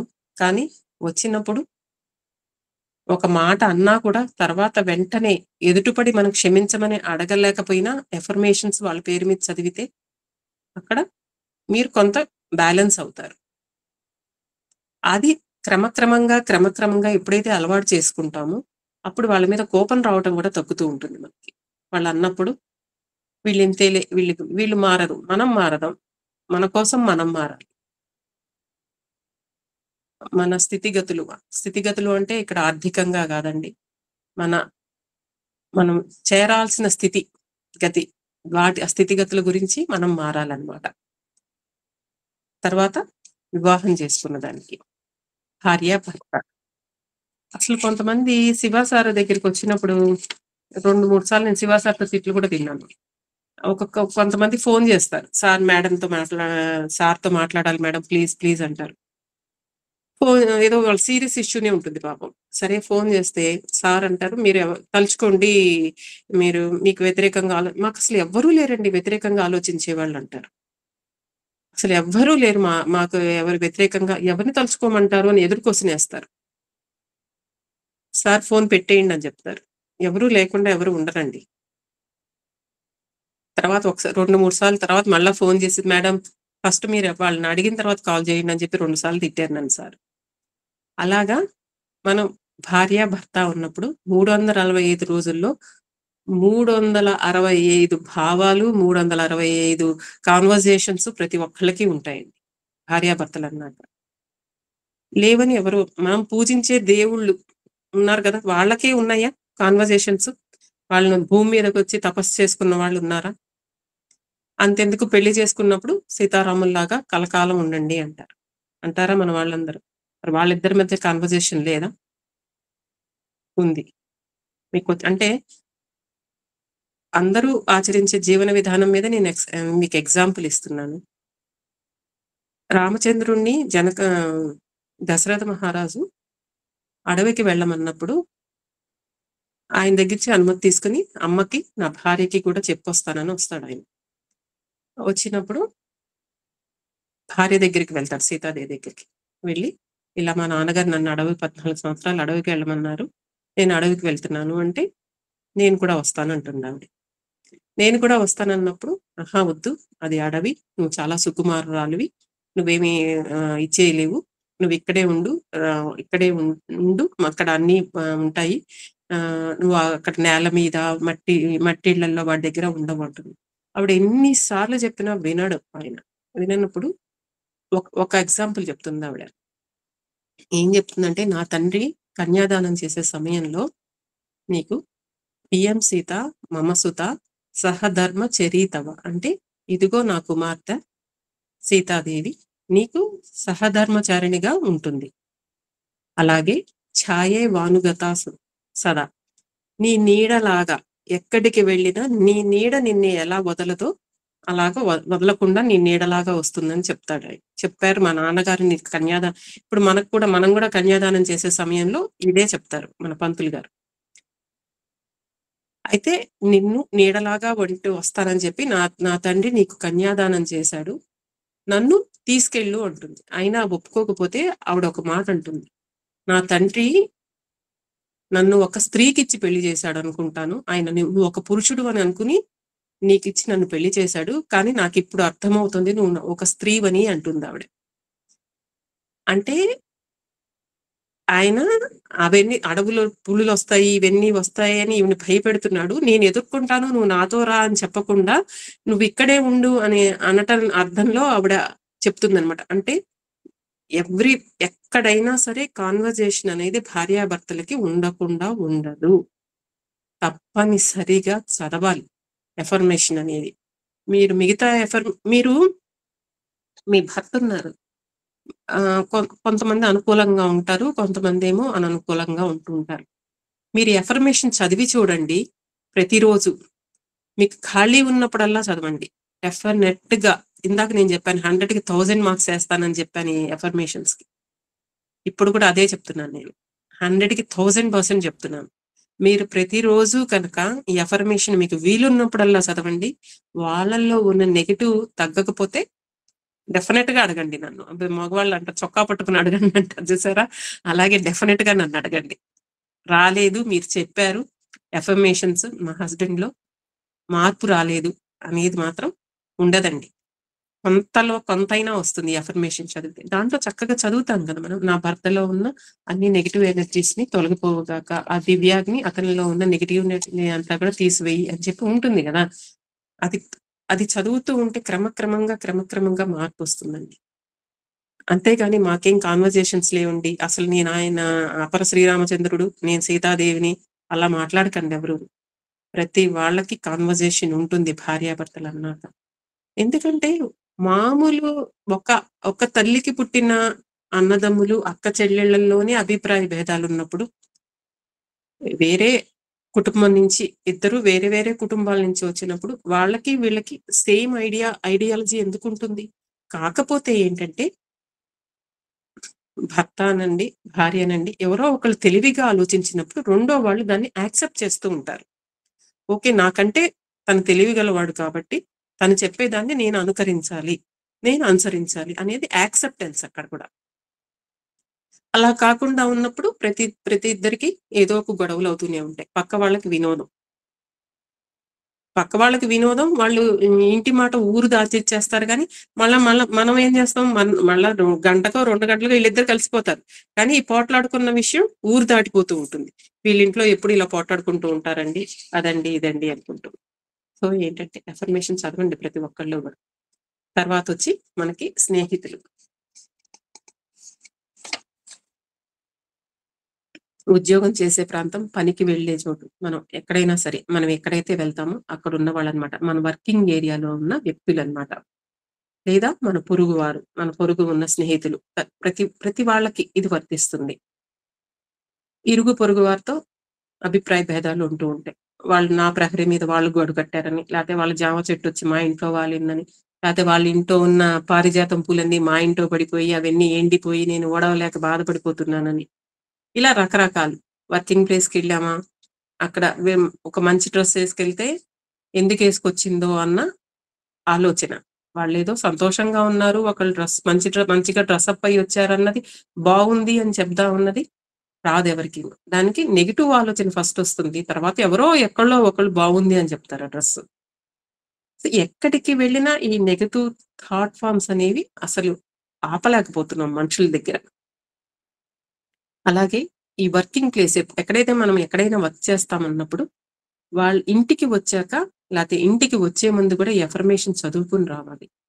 ఎందుకంటే ఆ వర్క్ ఏరియాలో ఉన్న నెగిటివ్నెస్ అంతా కూడా మనం ఇంటికి తీసుకురాకూడదు. ఇంటికి వచ్చాము అంటే మళ్ళా ఇంట్లో కూడా సేమ్ ఆ నెగిటివ్ ఎనర్జీ అన్నది ఉంటుంది. పిల్లలు ఉంటారు, చదువుకుంటూ ఉంటారు, అమ్మ ఉంటుంది, భార్య ఉంటారు, వీళ్ళందరూ కూడా దానికి లోన్ అవుతూ ఉంటారు. సో మనం అక్కడే ఆ నెగిటివ్ ఎనర్జీని ఎఫర్మేషన్స్ చదివి అక్కడే క్లియర్ చేసుకుని రావాలి. శివ సార్ ఎప్పుడు చదువుతుంటారు ఎఫర్మేషన్స్ చదివేది.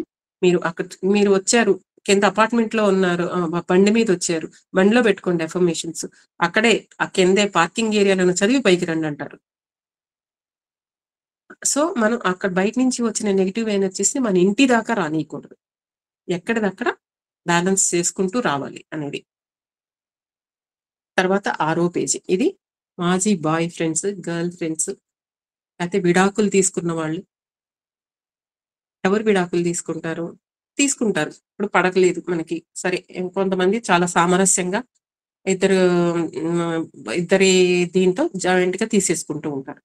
తీసేసుకున్న తర్వాత ఏమవుతుంది, ఒకళ్ళు పెళ్లి చేసేసుకుంటారు, ఇంకొకళ్ళు అలాగే ఉండిపోతారు. ఉండిపోయినప్పుడు పెళ్లి చేసుకుని ముందుకు వెళ్ళిపోయిన వాళ్ళు బాగానే ఉంటారు, సంతోషంగా హాయిగా. ఎవరైతే మిగిలిపోతారో, చూసావా నాతో నా అభిప్రాయ భేదాలు వచ్చాయి, వాళ్ళతోనేమో చాలా సుఖంగా ఉంటున్నాడు అని చెప్పి వీళ్ళు ఇక్కడి నుంచి నెగిటివ్ ఎనర్జీస్ పంపిస్తూ ఉంటారు. అలాగే మాజీ 9 దాటిపోతుంది, జస్ట్ ఒక 5-10 మినిట్స్ అంతే. మాజీ బాయ్ ఫ్రెండ్స్, గర్ల్ ఫ్రెండ్స్ అంటే ఇప్పుడు అబ్బేబే మాకు అలాంటి వాళ్ళు ఎవరు లేరండి అంటారు కొంతమంది. మేబీ లేకపోవచ్చు, కానీ మీరు వాళ్ళని ఆ విధంగా చూసి ఉండకపోవచ్చు, ఎదుటి వ్యక్తి అలా చూసి ఉండొచ్చు, ఎదుటి వ్యక్తి ఆ ఆలోచనలో చూసి ఉండొచ్చు, మనం చూసి ఉండకపోవచ్చు. వాళ్ళ థాట్ ఫార్మ్స్ మనం ఇంకోళ్ళని పెళ్లి చేసుకున్నప్పుడు వాళ్ళకి మన మీద నెగిటివ్ అభిప్రాయం వచ్చి ఉండవచ్చు. లేదా ఒకళ్ళతో మన కాలేజీ టైంలో కానీ ఎప్పుడైనా కానీ ఒకళ్ళతో మనం క్లోజ్ గా మాట్లాడి ఉండవచ్చు. మనకి వాళ్ళ మీద ఆ పెళ్లి చేసుకోవాలనే అభిప్రాయం లేకుండా మనం వేరే వ్యక్తిని పెళ్లి చేసుకున్నప్పుడు వాళ్ళు కూడా నెగిటివ్ వైబ్రేషన్స్ అనేవి వాళ్ళలో కూడా కలుగుతాయి.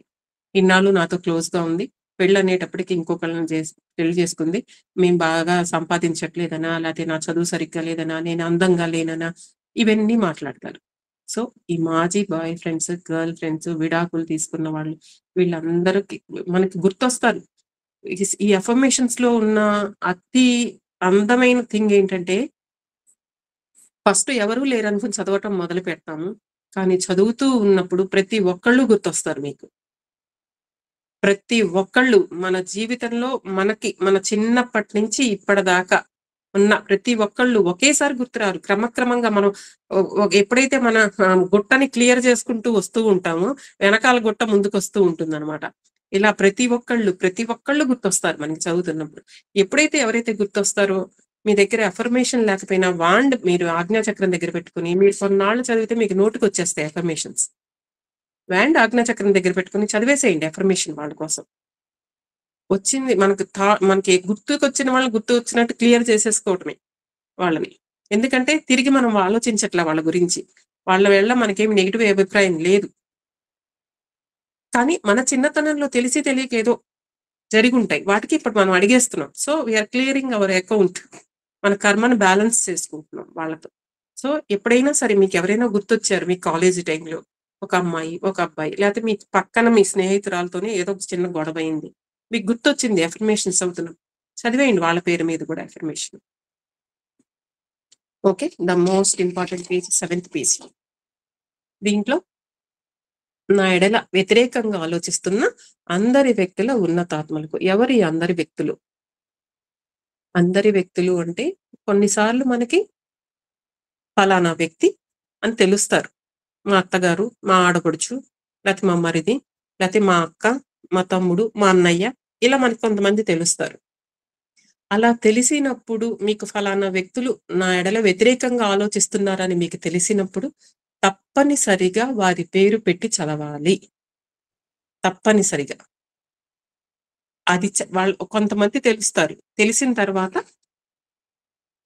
నెక్స్ట్ అందరి వ్యక్తుల ఉన్నతాత్మలకు అని దాన్ని యాడ్ చేసుకోవచ్చు. కొంతమంది మనకు తెలియకుండా కూడా మన ఎడల నెగిటివ్ వైబ్రేషన్స్ పంపిస్తూ ఉంటారు. మనం వాళ్ళు చాలా క్యాజువల్ గా తీసుకుంటాం. కానీ కొంతమంది కొన్ని థింగ్స్ ని క్యాజువల్ గా తీసుకోరు, చాలా డీప్ గా ఆలోచిస్తారు. అలాంటి వాళ్ళు మన ఎడల నెగిటివ్ గా ఆలోచిస్తూ ఉండవచ్చు. సో వీళ్ళందరికీ తప్పనిసరిగా చదవాలన్నమాట అఫర్మేషన్స్. నా ఎడల వ్యతిరేకంగా ఆలోచిస్తున్న అందరి వ్యక్తుల ఉన్నత ఆత్మలకు అనేది. చెప్పండి, ఏదో డౌట్ ఉంది? భారతం శివ. కొంతమంది తెలుస్తారు మేడం, ఓకే, కొంతమంది తెలియరు. అప్పుడు అందరి వ్యక్తులు ఉన్నత ఆత్మలకు అని చదివినప్పుడు ఆటోమేటిక్ గా బ్యాలెన్స్ అవుతుంది. అవుతుందిగా, ఓకే మేడం, అవుతుంది. అందరి వ్యక్తుల ఉన్నత ఆత్మలకు, మనకు తెలియని వ్యక్తులకు కూడా చదువుతున్నాం అనమాట. అది తెలిసిన వ్యక్తులకే కాదు, తెలియని వ్యక్తులకు కూడా చదువుతున్నాం. అది. అలాగే ఇంకోటి ఇంపార్టెంట్ విషయం ఏంటంటే, ఈ పీవీహెచ్ అఫర్మేషన్స్ అనేవి ఈ మనసుకో శరీరానికో కాదు, మన ఆత్మ కోసం డిజైన్ చేయబడినవి. ప్రతి ఒక్కళ్ళు బాగా గుర్తుపెట్టుకోండి. ఇది సోల్ లెవెల్లో, ఒక వ్యక్తి యొక్క సోల్ లెవెల్లో మార్పు మొదలవుతుంది. ఎందుకంటే ఈ ఆత్మే, ఈ శరీరము ఇక్కడే ఉండిపోతుంది. మనస్సు కూడా మనం ఎప్పుడైతే ఎమోషన్స్ బ్యాలెన్స్ చేసుకున్నామో అది కూడా ఇక్కడే లైవ్ అయిపోతుంది. వెళ్ళేది పైకి ఒక ఆత్మ ఒక్కటే. చాలా మంది ప్రోగ్రామ్ చేయబడుతూ ఉంటారు. కొంతమంది వైష్ణవులు శివాలయానికి వెళ్ళరు, కొంతమంది శైవులు విష్ణువాలయానికి వెళ్ళరు, కొంతమంది క్రిస్టియన్స్ అసలు ప్రసాదమే తినరు, హిందువులు ఇచ్చిన ప్రసాదం. ఇవన్నీ అంటే ఈ మతాలన్నీ ఆత్మకు వర్తిస్తాయా? ఒక ఆత్మని మనం అడిగినప్పుడు నువ్వు వైష్ణవుడివా, శైవుడివా, లేకపోతే ఒక క్రిస్టియన్వా అని అడిగినప్పుడు ఆత్మకి ఇవన్నీ వర్తిస్తాయా? కాదు కదా. ఆత్మ అనేది ఒక ప్యూర్ ఫామ్. మనం జన్మ తీసుకున్నాక మన మనసు ఆ విధంగా ప్రోగ్రామ్ చేయబడుతుంది. మనం పుట్టిన పరిస్థితి, మనం పుట్టిన మతం, మనం ఆచరిస్తున్న విధానాలు, ఇవన్నీ కూడా ప్రోగ్రామింగ్, మనసు ప్రోగ్రామింగ్ వలన వచ్చాయి అన్నమాట. ఇవి ఆత్మస్థాయిలోవి కాదు, ఓన్లీ మన మనసు స్థాయిలోవి. కాబట్టి ఈ ఎఫర్మేషన్స్ అన్ని కూడా మన ఆత్మ కోసం అన్నమాట. మనం ఎవరికి ఇప్పుడు కుటుంబ భర్త కోసం చదవమంటున్నాం, లేకపోతే కుటుంబ సభ్యులు ఎవరి కోసమో చదవమంటున్నాం. మనం ఎవరికైతే అఫర్మేషన్ చదువుతున్నామో ఆ వ్యక్తి యొక్క ఆత్మతో మనకి కనెక్షన్ ఏర్పడుతుంది అనమాట. ఎఫర్మేషన్ అనేవి పీవీహెచ్ ఎఫర్మేషన్స్ ఆత్మ కొరకే, వాళ్ళ ఆత్మస్థాయి సంబంధం అనమాట. ఎందుకంటే చదివేది కూడా ఆత్మే. మనం చూసారా, చదువు రాని వాళ్ళకి, కళ్ళు లేని వాళ్ళకి కూడా ఆజ్ఞాచక్రం ఎదురకుండా పెట్టుకోండి అని చెప్తూ ఉంటాం. మీ సోల్ చదువుతుందని అంటే అక్కడే అర్థమవుతుంది కదా మనకి ఇది ఆత్మస్థాయిలో ఉంది అనేది. ఆత్మ అంటే మన మనసు కాదు, అది గుర్తుపెట్టుకోండి ప్రతి ఒక్కళ్ళు కూడా. అలాగే శివ సార్ కూడా చెప్తుంటారు మనకి బ్లాక్ ఎనర్జీ రిమూవల్, బియ్యం రిమూవల్ లో అప్పుడు ఏం చెప్తుంటారు, ఎఫర్మేషన్స్ లో 7వ పేజీ మీ ఆజ్ఞా చక్రం ఎదురకుండా పెట్టుకోండి అని చెప్తారు. ఎందుకు చెప్తారు అంటే కనుక ఒక్కొక్కసారి మనం ఫలానా వ్యక్తి నెగిటివ్ ఎనర్జీ పంపిస్తున్నాడని మనం గుర్తించలేకపోవచ్చు. కానీ మన ఆత్మకు తెలుసు ఎవరు నెగిటివ్ ఎనర్జీ పంపిస్తున్నారో, మనం పంపిస్తున్నామా లేకపోతే ఎదుటి వ్యక్తి పంపిస్తున్నాడు అనేది మన ఆత్మకి చాలా సూపర్ గా తెలుసు. అందుకని సార్ ఎప్పుడు కూడా ఎఫర్మేషన్స్ ని మీ ఆజ్ఞా చక్రం ఎదురకుండా పెట్టుకోండి అని చెప్తారు. తప్పు మనదా ఎదుటివాడదా ఇవన్నీ కూడా ఆత్మకు తెలుసు.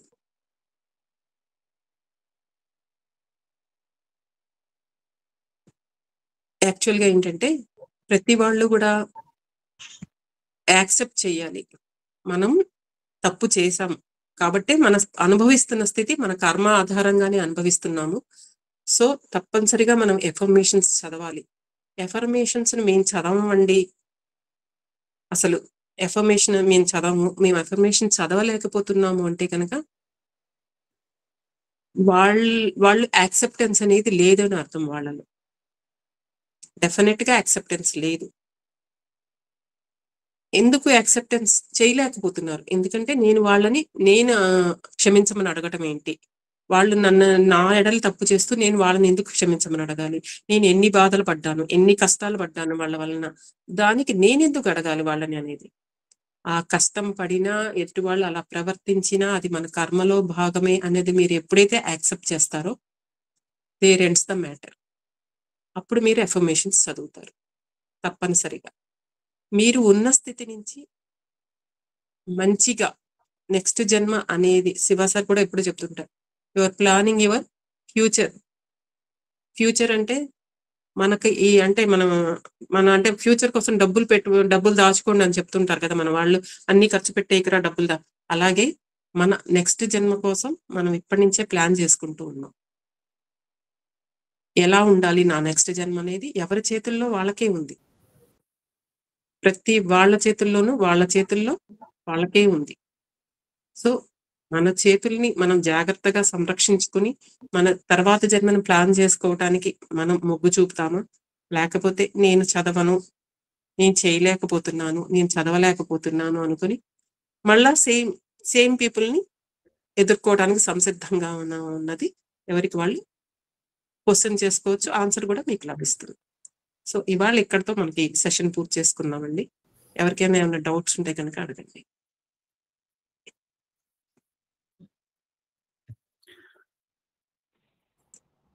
కృష్ణ గారు చెప్పండి.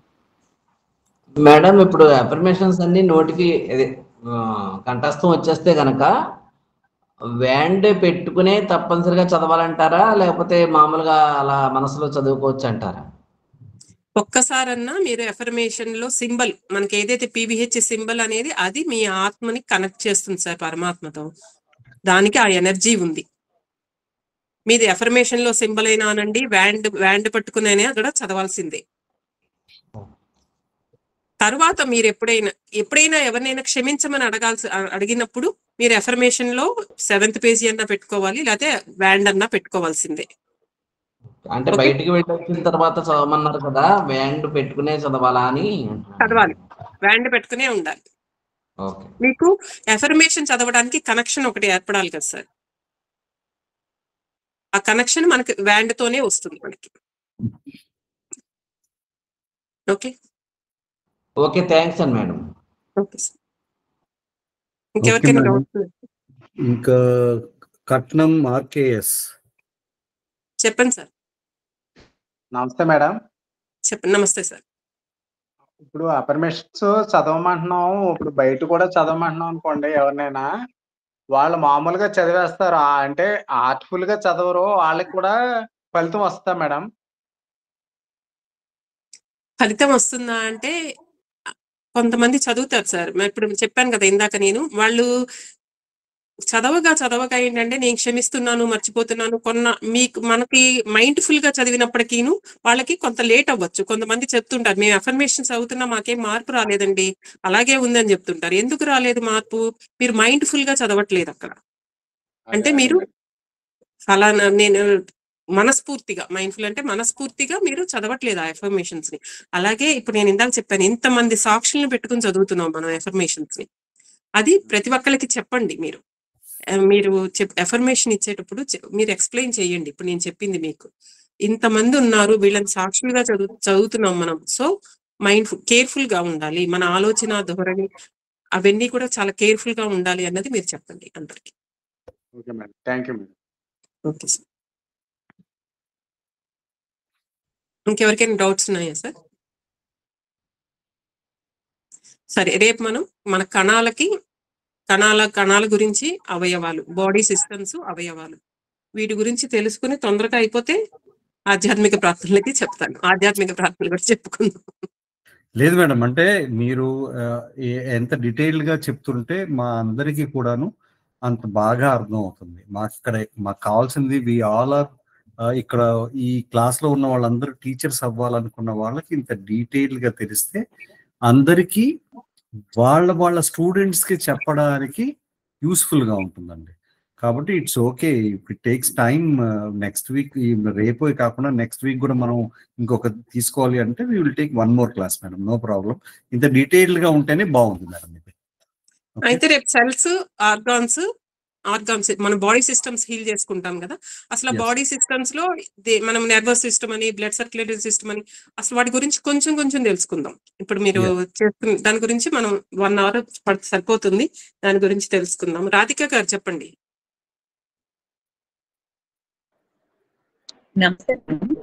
నమస్తే. సోల్ ఎలివేషన్ సాంగ్ వినేటప్పుడు, సార్ ప్లే చేసేటప్పుడు, అది నైట్ టైం జరుగుతుంది కదా, చాలా ప్రార్థన చేసేటప్పుడు అంటే ఎనర్జీ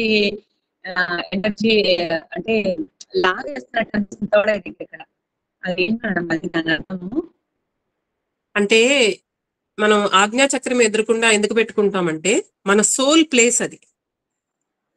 ఇక్కడ ఉండేది మన సోల్ అన్నమాట. ఆజ్ఞాచక్రం దగ్గర మన సోల్ ఉంటుంది. మనం ఇప్పుడు నేను చెప్తున్నాను మీ సోల్ చదువుతుంది అని. ఎలా చదువుతుంది సోలు? మనం అంటే ఇక్కడ పెట్టుకుంటున్నాం కాబట్టి, ఇలాగా ఇక్కడ సోల్ ఉంటుంది కాబట్టి ఇక్కడ పెట్టుకుంటాం మనం అనమాట. అప్పుడు సోల్ చదువుతుంది అది. సో ఆ ఎనర్జీ మీరు తెలుసుకుంటున్నారు, ఆ ఎనర్జీ, ఆ సోల్ ఎనర్జీని మీరు తెలుసుకుంటున్నారు. అది అక్కడ అంతకంటే ఏం లేదు. బాగా తెలుస్తుంది అట్లా, అంత ఎనర్జైజ్ అవుతున్నట్టు లాగేస్తున్నారు అట్లా. బాగుంటుంది. అంటే నా హార్మోనల్ ఇంబ్యాలెన్స్ కానీ అవన్నీ చాలా స్టేబుల్ అయినాయి. మొన్నసారి పీరియడ్ అయితే చాలా సెట్ అయిపోయి 26 days వచ్చింది. మీ వాయిస్ క్లియర్ గా లేదు మేడం, మీరు ఏం మాట్లాడుతున్నారో అర్థం కావట్లేదు. మీ వాయిస్ క్లియర్ లేదు. నాకు ఈసారి పీరియడ్స్ కూడా చాలా కరెక్ట్ గా వచ్చింది మేడం. అది అట్లా ఎనర్జైజ్ అవడం వల్ల మరి ఏదన్నా కానీ చాలా బ్యాలెన్స్ అయింది. 26 days కి రావడం అనేది చాలా అంటే మార్పు కనిపించింది నాకు. అంటే ఫీల్ మంచిదేనా మేడం? అట్లయితే అవ్వచ్చు, ఎనర్జైజ్ అవ్వచ్చు. మార్పు సహజం మేడం. PVH లోకి వస్తే మార్పు సహజం. అది ఓకే సార్. ఓకే అండి, మీ అందరికీ అర్థమైందని అనుకుంటున్నాను. నాకు తెలిసింది, నాకు అర్థమైంది చెప్పాను. నా ఇన్నేళ్ల ఈ PVH ప్రయాణంలో నాకు అర్థమైంది మీ అందరికీ చెప్పాను. రేపు ఉందండి సెషన్ 8 to 9 మళ్ళా. ఓకే, అందరు జాయిన్. థ్యాంక్ యూ అండి.